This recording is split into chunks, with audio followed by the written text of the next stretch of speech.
air. Jadi ini Pak, kami coba menggambarkan seberapa besar air yang turun pada kondisi itu pada setiap harinya. Jadi ini total air yang turun pada hari itu berdasarkan catatan curah hujannya. Jadi rata-rata di angka ada 2,6 miliar kubik, kemudian sampai di angka 4,9 miliar kubik. Ini angka yang cukup sangat besar kalau kita jumlah sampai di angka 9,7 miliar kubik dalam daerah aliran sungai di Aceh. Tentu ini melumpuhkan sendi-sendi ekonomi Aceh karena airnya menjadi bencana banjir bandang. Ini posisinya di penjelasan kita terkait dengan posisi air di slide 48. Kemudian kami ingin sampaikan bahwa dalam kondisi tersebut di Aceh terjadi pengurangan tutupan hutan dari tahun 1990 sampai 2024 sebesar 14.000 hektar. Tentu angka ini sangat berpengaruh. Selanjutnya di DAS Sumatera Utara, ini jumlah airnya sebagaimana di slide nomor 50. Pada slide nomor 51 di Botong Toru terdapat pengurangan hutan sampai di angka di slide nomor 51 ya. Beda ya slide-nya. Halaman nomor 51. Beda ya. Iya, beda. Enggak apa-apa. Jadi nanti dicek lagi. Iya. Ya. Jadi ada kurangan hutan sejumlah 19.000 hektar.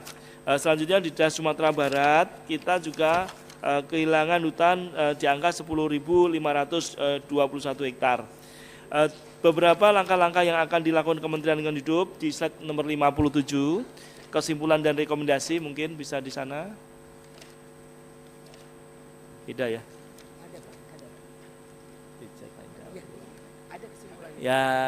Ya, oke. Agak berbeda. Namun demikian intinya ada penegakan hukum, kemudian perlu penyelarasan RT RW, kemudian pengendalian izin, rehabilitasi ekosistem dan integrasi mitigasi aksi iklim dalam penataan ruang. Direncanakan kami akan melakukan kunjungan lapangan untuk melakukan langkah pertama di hari Kamis besok.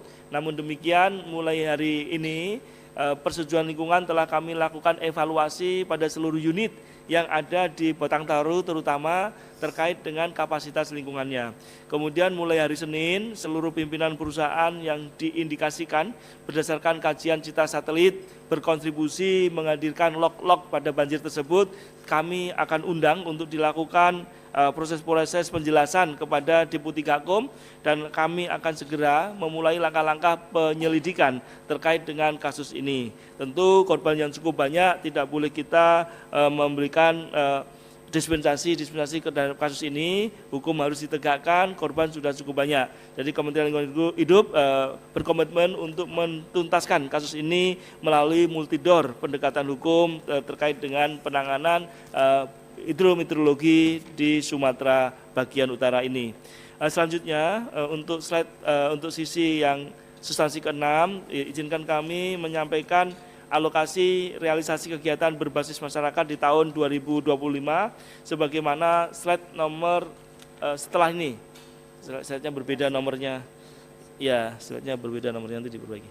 Jadi ini sisa realisasi dari alokasi anggaran untuk masyarakat. Jadi sampai hari ini tercatatan kita dari 61,5 miliar ini terrealisasi 91,11%. Selanjutnya kami mohon izin untuk kegiatan berbasis masyarakat di tahun 2029 pada slide berikutnya. Ya, ini ada 70,1 miliar yang kita sesuai dengan arahan dari Komisi 12 untuk kegiatan berbasis masyarakat tahun 2026 semua difokuskan di dalam rangka penanganan percepatan pengolahan sampah di nasional sehingga alokasi sebesar 70,187 semuanya akan dialokasikan mendukung infrastruktur maupun kelembagaan dalam penanganan sampah di tanah air. Selanjutnya untuk komunitas iklim kali ini juga penting apalagi di masa ini penanganan adaptasinya maka ada alokasi 6,24 miliar. Saya rasa itu Ibu Pimpinan yang kami hormati, tentu kami mohon saran dan arahan lebih lanjut terkait dengan kinerja Kementerian Lingkungan Hidup. Semoga apa yang dapat kami sampaikan bisa mendapat arahan dari Bapak Ibu Komisi 12. Demikian, sekali lagi terima kasih atas dukungan selama ini. Kami akan terus berkomitmen melaksanakan tugas-tugas yang diembankan kepada Kementerian Lingkungan Hidup, Badan Pengendalian Lingkungan Hidup. Wabillahi taufiq wal hidayah. Wassalamualaikum warahmatullahi wabarakatuh. Waalaikumsalam warahmatullahi wabarakatuh. Baik, terima kasih Pak atas pemaparan dan penjelasan.